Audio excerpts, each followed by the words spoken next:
Natural discernment is knowing right from wrong. Spiritual discernment is knowing right from almost right. That almost right is the enemy because he comes as an angel of light. We crossed the burning sands is what we called it.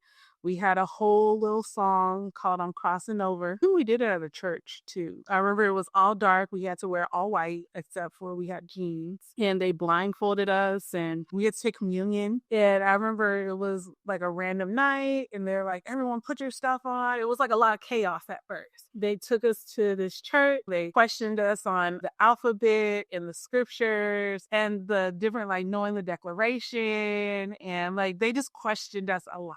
And so I remember that part was actually outside of someone's house and we were all just standing in the line. We were blindfolded and they would just come to our ear and they would say, what's this? Say the declaration. Who are the founding members of Alpha Lambda Mu?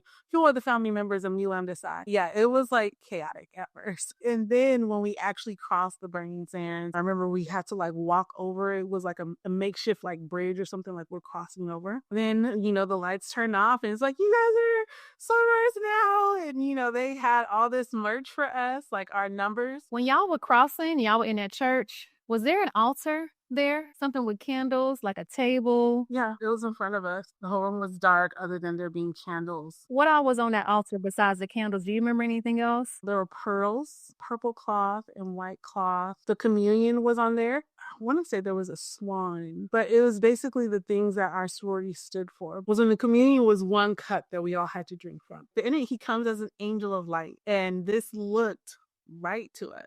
So I would looking back, consider myself a baby in Christ. So my spiritual discernment, what was that? And I tell friends, like, natural discernment is knowing right from wrong. Spiritual discernment is knowing right from almost right. That almost right is the enemy because he comes as an angel of light. But if you have like that, something's not right, Lord, this looks like you, it feels like you, but it doesn't smell like you. That's what this was. This was almost right because we got our sisters, we got the Lord answered our prayer to wanting to join a sorority, an organization. It just, everything looked right. We were praying, we were fasting, we were reading. I will say this, we were going through a lot of spiritual warfare. And for us, because I said we did not have spiritual discernment, it was like, oh, yeah, the enemy is really trying to come up against this. So this has to be God.